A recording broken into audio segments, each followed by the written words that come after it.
बेटा देखिए, ये एक एलपीपी का बहुत ही टफ टॉपिक होता है, दैट इज़ ट्रांसपोर्टेशन प्रॉब्लम।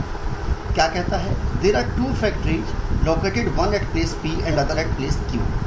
तो हमारे पास बेटा कन्फर्मेशन दो फैक्ट्रीज होंगी यहाँ पर। From these location a certain commodity is to be delivered to each of the three depots situated at A, B and C.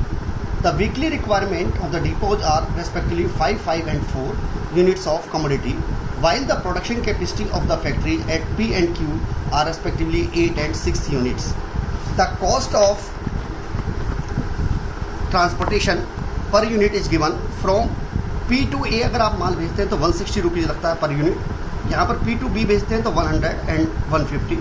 Q से बेटा अगर आप माल भेज रहे हैं तो 100, 120 and 100 की टेबल में हमारे पास गिवन होती है।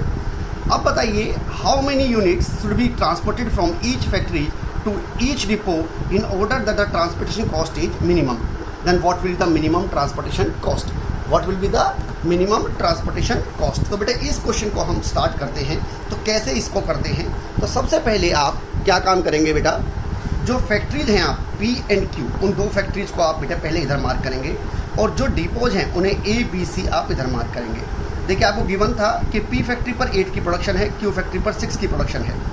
यहाँ पर A को डिमांड है 5 की, B को डिमांड है 5 की और C को डिमांड है 4 की।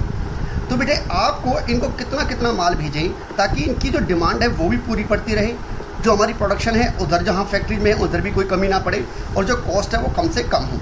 तो बेटा मान लिया मैंने इस P फैक्ट्री ने इस A डिपो को कितने दिए बेटा X, इसने कितना दिया बेटा इसको Y। तो बेटा इसके पास थर्ड को देने के लिए क्या बचा बेटा 8 - x - y। M I round? दूसरा बेटे अगर हम ध्यान से देखें, देखो इसको टोटल 5 की ज़रूरत थी, x इसको यहाँ से मिल चुका, तो यहाँ से ये कितना लाएगा 5 - x लाएगा। इसको 5 की ज़रूरत थी, y पहले मिल चुके, तो कितना हो गया बेटा 5 - y। अब तीसरी को देने के लिए उसके पास क्या बचा बेटा 6 में से ये 5 - x और 5 - y दोनों लेस कर दीजिए। क्लियर हो गई बेटा बात? अब आप जानते हैं कि जो कोई भी चीज़ आप भेजेंगे किसी को तो वो कन्फर्मेशन 0 या 0 से बड़ा होगा। तो एक एक करके जो ये बेटा हमारी इक्वेशंस हैं इनको आप एक एक करके बेटा ग्रेटर देन और इक्वल टू 0 रख दें। तो बेटा देखिए पहली इक्वेशन x ग्रेटर देन और equal to 0, y is greater than 0 और equal to 0, 8 - x - y greater than और इक्वल टू 0। तो बेटा आप इसको इधर लेके आएंगे तो x + y लेस देन और इक्वल टू 8। आप जानते होंगे माइनस से इनइक्वलिटी अपोजिट हो जाती है। सिमिलरली 5 - x ग्रेटर देन और इक्वल टू 0, तो इससे क्या बन जाएगा x लेस देन और equal to 5। 5 - y greater than और इक्वल टू 0, तो इससे क्या बन जाएगा y लेस देन और इक्वल टू 5।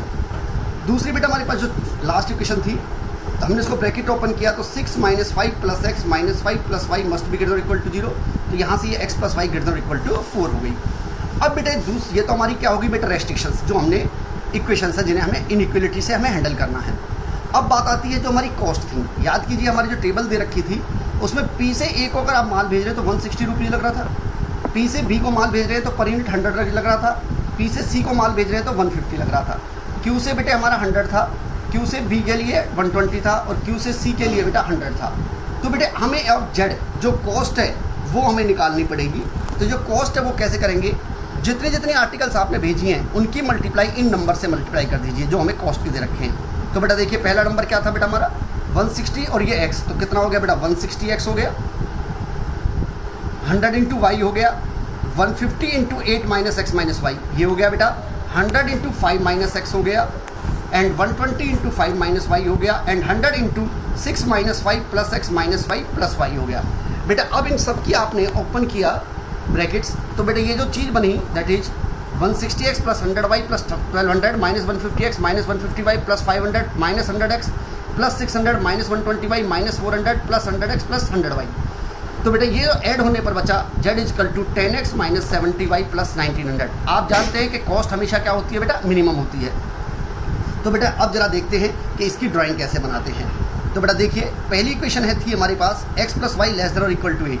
हमेशा जो पॉइंट निकालते हैं वो इनइक्वलिटी से नहीं निकालते, पहले इक्वेशन से ही निकालते हैं।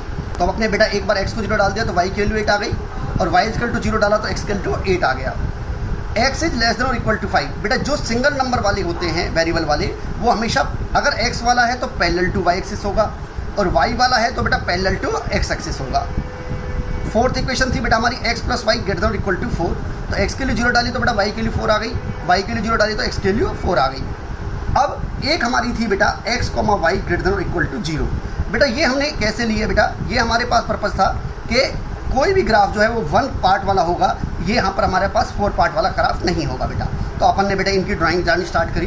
तो x की वैल्यू 0 पर, y की वैल्यू 8 एंड 8 पर 0। आपने इसकी लाइन ड्रॉ कर दी बेटे, और इसके इक्वेशन का नाम है x plus y less than और इक्वल टू 8। बेटा इसकी शेडिंग की बैन बात होती है।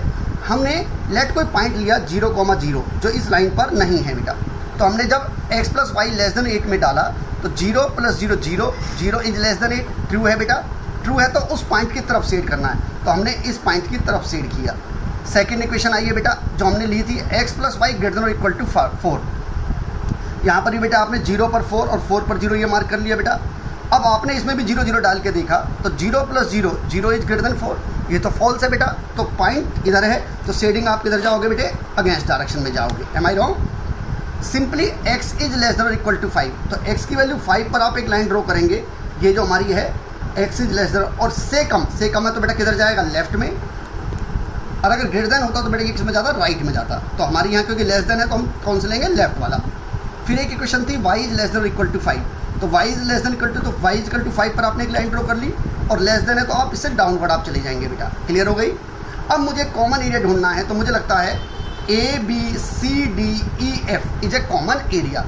ये हमारे पास है। ए के कोऑर्डिनेट बेटा अगर आप देखें तो हमारा 4 0 है, बी के कोऑर्डिनेट देखें तो 5 0 है, सी के देखें तो बेटा आपको 5,3 दिख रहा है, एंड डी के अगर आप देखें तो 3,5 दिख रहा है, एंड ई के देखें अगर आप कोऑर्डिनेट तो 0,5 दिख रहा है, एंड एफ के अगर आप कोऑर्डिनेट देखें तो 0,4 दिख रहा है। तो बेटा आप इन ABCDEF के सारे के कोऑर्डिनेट्स आपने लिख लिए। अब हमें एक फिजिबल रीजन निकालना है। फिजिबल रीजन तो मेरा बेटा पता चली गया। अब हमारा जेड क्या था, 10x माइनस 75 प्लस 1900 मिनिमाइज। तो बेटा हम एक एक करके इनके जो x और y के कोऑर्डिनेट हैं वो इस इक्वेशन में डालेंगे। तो डालिए जरा, 10 × 4 माइनस 7 × 0 प्लस 1900 बेटा कितना हो गया, 1940। जब आपने 5 0 डाला तो बेटा ये कितना हो रहा है बेटा, 1950। 5 3 डाला तो बेटा ये 1750। 3 5 डाला तो बेटा हमारे पास ये 1580।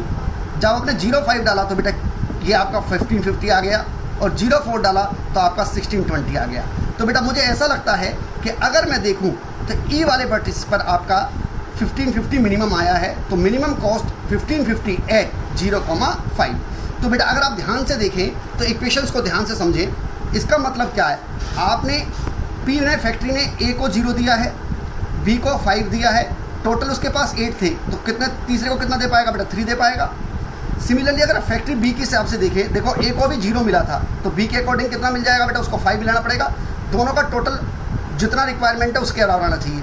ऐसे ही 5 + 0 उसको भी 5 की जरूरत थी, और तीसरे को 4 की जरूरत थी। तो यहाँ 3 मिल गया तो कितना मिलेगा बेटा, यहाँ 1। तो इस क्वेश्चन की वैल्यूज हमारे पास कैसे निकलेंगी, तो फैक्ट्री पी देगा बेटा 053 ABC को, और फैक्ट्री क्यू देगा 501 ABC को।